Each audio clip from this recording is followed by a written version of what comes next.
Well, hello everyone. So good to be with you again. Hope you're doing well. Hey, this Sunday we're going to start a brand new series called Soul Space, talking about how to be emotionally healthy and spiritually alive. I don't know about you, but I need that in this time. And so we're going to have world-renowned psychologist Dr. Robbie Sonderegger speaking to Elevation this week. So it's going to be powerful. So make sure you tune in, but also invite someone to Elevation online. We've been seeing people come to Christ through this platform, so I think it's an incredible opportunity. And so that's going to be starting this Sunday. But the thought I want to bring to us today, or the question I want to ask us, is this: what is triggering you? What is triggering you? The reason why I am asking that is because I'm feeling and experiencing many things triggering me in this season.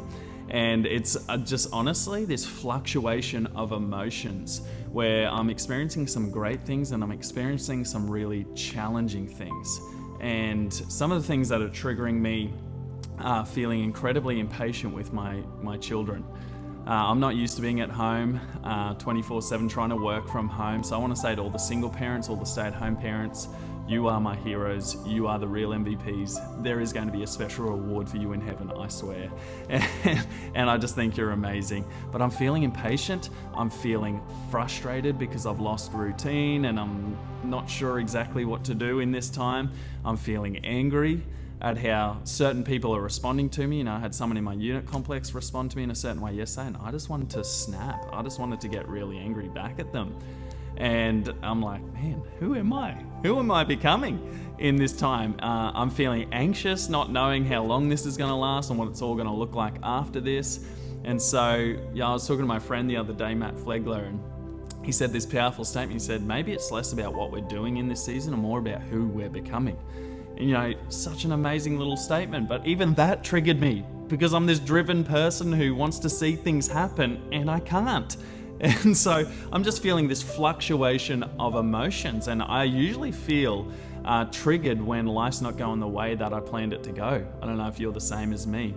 And in those times I tend to open up my Bible and I start to look and be like, find someone who I can relate to in there, so I can be like, see God, see, they're like that, they're like me. And one of those people who gets preached about a lot whenever we're struggling is Peter. Poor Peter.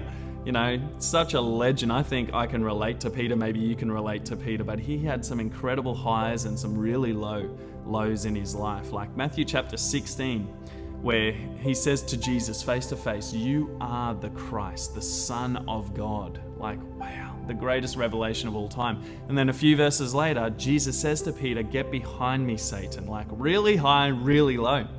Or I was reading in John chapter 18 leading up to Easter, where, you know, Jesus invites him and a few other disciples to pray with him in the garden, and really intimate invitation. And then the mob comes to arrest Jesus to take him to trial, and Peter, in a fit of anger or rage or protection or fear, whatever it is, gets up and cuts one of the guards' ears off.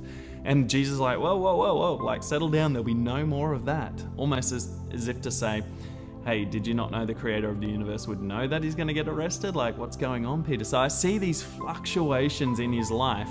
Like he denies Jesus 3 times at his trial, denies even knowing him. And then you see later on in Acts chapter 2, Jesus uses him to preach the first gospel message to everyone. I'm like, man, this guy has experienced a lot. And so there's this common thread, this revelation that Peter understood. And I want to read it to us. In 1 Peter chapter 5, verse 7, Peter says this to us, to the church. He says, casting all your anxieties on him because he cares for you. How amazing is that? That revelation that God personally cares for you and for me. And Peter's saying, cast all your worries, all your fears, all the unknowns onto Jesus. He wants to carry that burden. He goes on in verse 8 and says, be sober-minded. Be watchful. Your adversary, the devil, prowls around like a roaring lion seeking someone to devour. You know, I've been thinking the devil would love nothing more in this uncertain time that we're experiencing than to get a foothold in our life through our fluctuating emotions. And, you know, he would start to speak lies into my mind where he's like, see, you're not as good as you thought you were. You haven't really dealt with this stuff. See, no one else is experiencing the fluctuations that you're experiencing, but that's a lie. And Peter addresses this over 2,000 years ago. And he says in verse 9, he says, resist him. Firm in your faith, knowing that the same kinds of sufferings are being experienced by your brotherhood throughout the world. How amazing is that? Couldn't be more true than right now. He says in verse 10, and after you have suffered a little while, the God of all grace, who has called you to his eternal glory in Christ. Listen now, this is amazing. Will himself restore, confirm, strengthen, and establish you. The God of all grace, the God who created the universe, will himself restore, confirm, strengthen, and establish you. And so I don't think we need to be worried and fearful about what's triggering us in this season, but we need to understand that God cares for us deeply, and he is more concerned about who we're becoming than just what we're doing. And I love what the Apostle Paul says in Philippians chapter 1, verse 6. And he says this, he says, I'm sure of this, that he who began a good work in you will bring it to completion.